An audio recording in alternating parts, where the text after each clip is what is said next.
From Vermont Digger, I'm Mike Doherty. This is The Deeper Dig. Is this thing on? Okay. Do you want to start in Randolph? Yeah, let's start in Randolph. Our education reporter Lola DeForp has been looking at the rise in student-led activism in Vermont schools. Last week, she covered an event that seemed to be the first of its kind in the state. So I went down to Randolph, where the high school there was hosting the state's first ever statewide student-led anti-racism conference. What exactly is an anti-racism conference consist of? It was, a conference where you have things like workshops and a keynote speaker, and it's all about how to tackle racism in school. You had workshops about things like how to create an ethnic studies course and get it into your local curriculum, or about how to deal with bias in athletics, or how to talk to your white friends about the ways in which they might be racist. It was this practical conference about how to deal with this problem that a lot of people don't think impacts Vermont, because people think of Vermont as a mostly white and also very progressive place where this isn't a problem. But these students are getting up there and saying, no, this is a problem here. Yeah, absolutely. I just want to give a quick shout out to all the schools here. I mean, this was an extremely well-organized and sophisticated event. It was like 200 people. There was food. There was a day's worth of events. People came from all across the state. I think there were 18 schools represented. So when I call out your school name, I want you to make a little noise. How about that? So we have Virgins High School, U32, Cabot High School. The keynote speaker was Jamila Liscott. She is a professor at the University of Massachusetts in Amherst. She's also a very frequent speaker at, anti-racism events, and also an education consultant. Each and every one of you are here today because there are issues of racial justice that are manifesting itself in your world that must be challenged in order for us to live in the world that we know we deserve. The keynote was talking about how, when you think about racism, there is obviously very overt forms of racism that manifest themselves in kind of explicit discrimination. I'm not going to rent to you because you're black. I don't want you to date my daughter because you're Hispanic, et cetera, et cetera.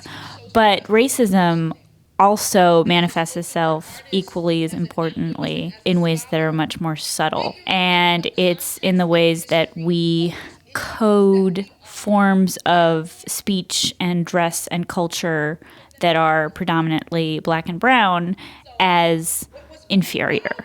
In the black community, often, in the black American community, often young black people are corrected for saying acts instead of ask. Right? The word is ask, not ask. It turns out that the word used to be ask, which is wild, right? So in Chaucer's Canterbury Tale, I'm in class reading this, and I'm oh nah. There's no way that I used to get in trouble for this, and this used to be the word. I have no idea how it found itself into the African American lexicon. I don't know what happened there. The speaker was talking about how she was studying medieval literature at one point and came across axe as ask in the Canterbury Tales, right? So these things that we think of as unsophisticated or lesser than are not at all. We've just coded them that way because they help legitimize structural forms of oppression. But at the end of the day, it really just goes to show you that language is a living thing. That culture is a living thing. And in our society, who writes the narrative, who tells the story, who paints the picture of who's in power and who is not, is political. This is an incredibly important conversation to be having in the context of education, because this is where we impart to people ideas about what is intelligent, sophisticated. It's where we construct our idea of the world, right? And so she was talking about how it is in educational settings that often Black and brown kids are seeing their ways of being devalued. I'm curious, how did you see Dr. Liscott's message sort of fit into the agendas for the rest of the day and what you were hearing at the rest of that conference? A lot of students talked about microaggressions, so all of the little things that people can say where it's not ill-intentioned, but it still reflects a certain ignorance and bias, as well as like very explicitly racist stuff, right? I was talking to a faculty advisor of a racial justice club down in Springfield who was talking about how students had made like a mural for Black History Month, and there were comments from within the student body about the quote-unquote chimp exhibit, right? So sometimes it's that bad. Sometimes it's that explicit. There was also this narrative there about the importance of having this kind of critical mass of people meet and be able to network to talk about this problem, because Vermont schools are often overwhelmingly white. And so being a student of color, aside from, you know, all of the implicit and explicit racism that you might encounter, is also just kind of very isolating sometimes because you can be the only one.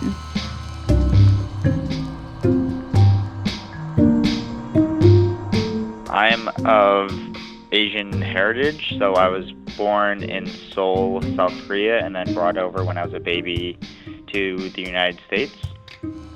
And the divide that we see in schools now, especially Vermont schools, when a lot of the percentage of our schoolers are white, is that kids are really not exposed to different cultures.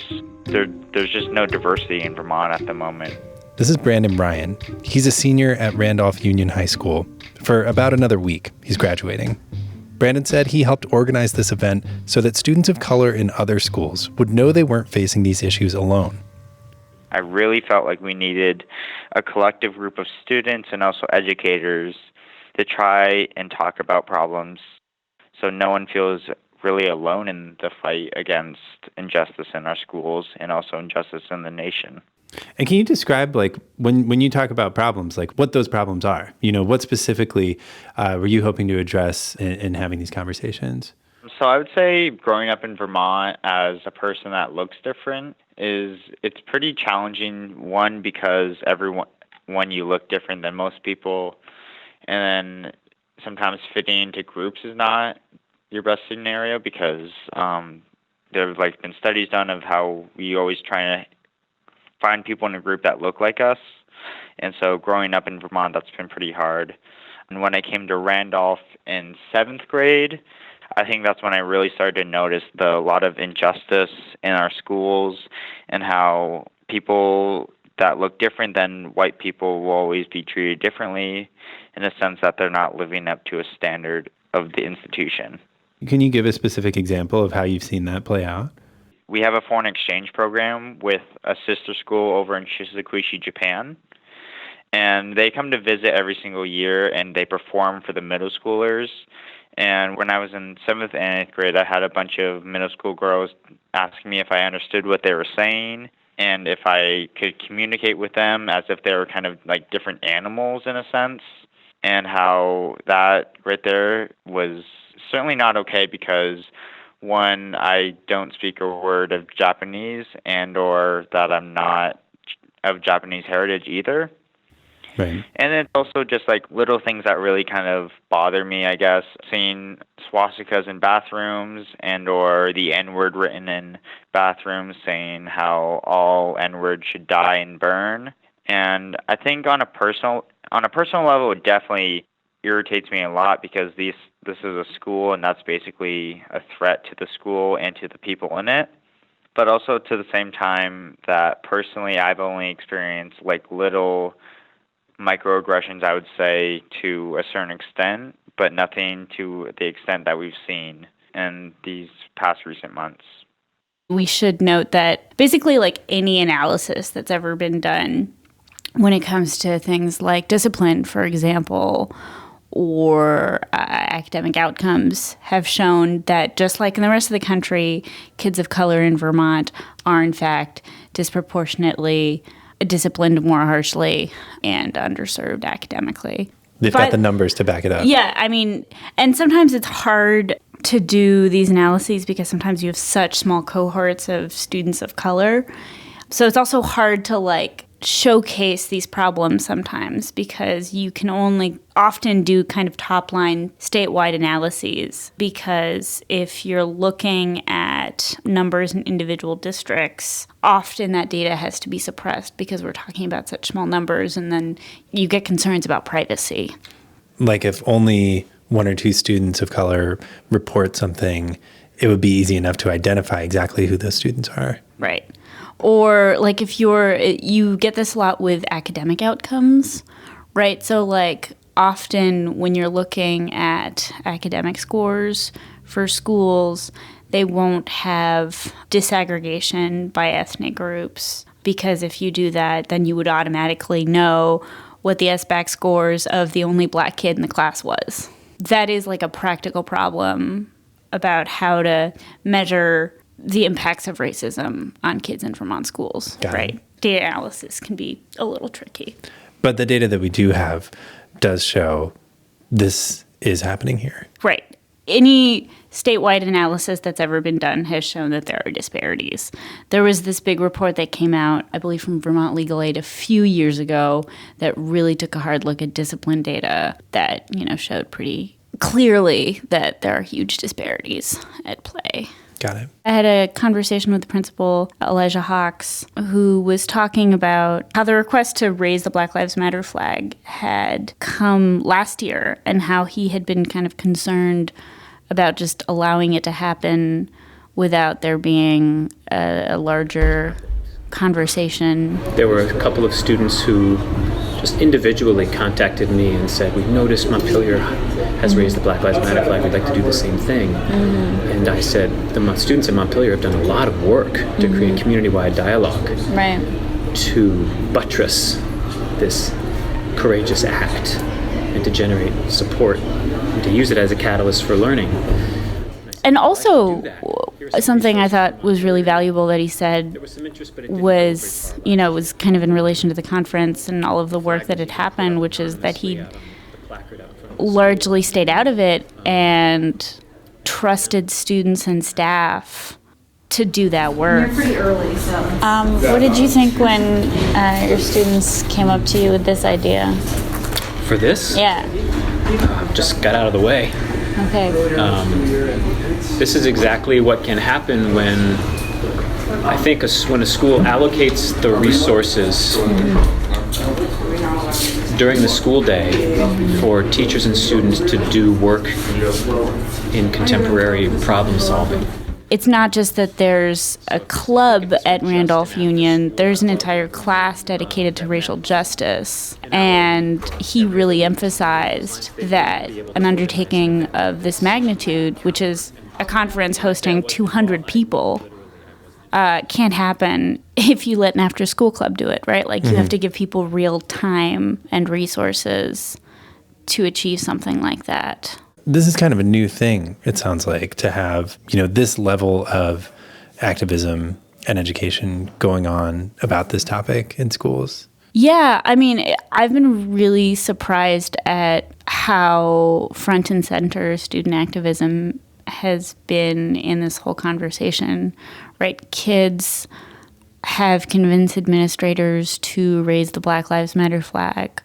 Well, first there was Montpelier, but since there's been Rutland and Heinesburg and Randolph, Brattleboro, I believe, was another. South Burlington, maybe? South Burlington, right. There was a walkout at Edmonds Middle School the week before last, and there were kids from a Burlington middle school at the conference. Kids testified, or I should say teens, testified before the legislature this year when they were considering H3, which is now Act 1, which is the Ethnic Studies Bill. And the Ethnic Studies Bill basically just creates a task force that is dedicated to thinking about how Vermont's academic standards could be more inclusive of underrepresented and marginalized communities. Time after time, we have heard that Vermont is so predominantly white that in some schools there's only one Black student, one Latinx student, one person with a visible disability, one. We say that one matters because the one exists, and that should be enough. This is Amanda Garces at the bill signing ceremony for that measure. She helped lead the effort as part of the Vermont Coalition for Ethnic and Social Equity in Schools. Students may sometimes feel in their experience they should know that they are not alone. It's important to note that the state of Vermont cannot write or dictate curriculum, but it creates kind of top-line academic standards, which kind of says, like, this is generally what we want people to know. Every student deserves to have access to their history and an education that represents the community they come from. Communities who have been excluded, targeted, enslaved, or underrepresented in every facet of our society. This task force that's been set up is going to be thinking more deeply about how that can be used to really encourage schools on the ground to create a curriculum, so, lesson plans, et cetera, that are more inclusive. So that should be really interesting to see what they recommend. With the Black Lives Matter flags going up and with the school walkout at Edmonds that you mentioned, and with a conference like this, all this activism seems to be coming from the bottom up. It's all coming from the students. Mm-hmm. Why do you think that this is such a student-led effort? I would say that it's because even though the student body is still kind of overwhelmingly white, it is more diverse than teachers and administrators tend to be. So it is felt more directly by students. And even though it is very much a student-led effort, there is also recognition by a lot of adults in the room that this is important. The teachers union kind of notably has made racism, a key issue. They've got a whole toolkit for administrators and parents and also students about kind of practical ways to address racism. Obviously, it was social justice and civil rights advocates who pushed for the legislation, even though students were testifying at the State House. But I think the reason it has been really, from the bottom up is because those are the people that are impacted. I don't know why it feels like students are maybe bolder now than before. Maybe it is the national conversation that we're having about this, right? Maybe the fact that Black Lives Matter is, in a lot of ways, a social media phenomenon. And obviously that is a medium that is native for students of this generation. So I think they probably are able to connect themselves and educate themselves that way. But it seems like, for the most part, the school administrators have been pretty receptive to these types of activism. I think the places we've heard about where the flag has been raised, obviously the administrators have been on board. But I have heard often from students, and I heard at this conference, about students thinking that their administrators or their teachers didn't get it right. I mean, I think it varies. I think you have some administrators that are obviously completely on board. The administrators in Randolph were totally okay with having an anti-racism conference with abolish ICE posters on the wall and inviting the media in. It is hard to imagine that would be universal. Got it. Thanks, Lola. Thanks for having me.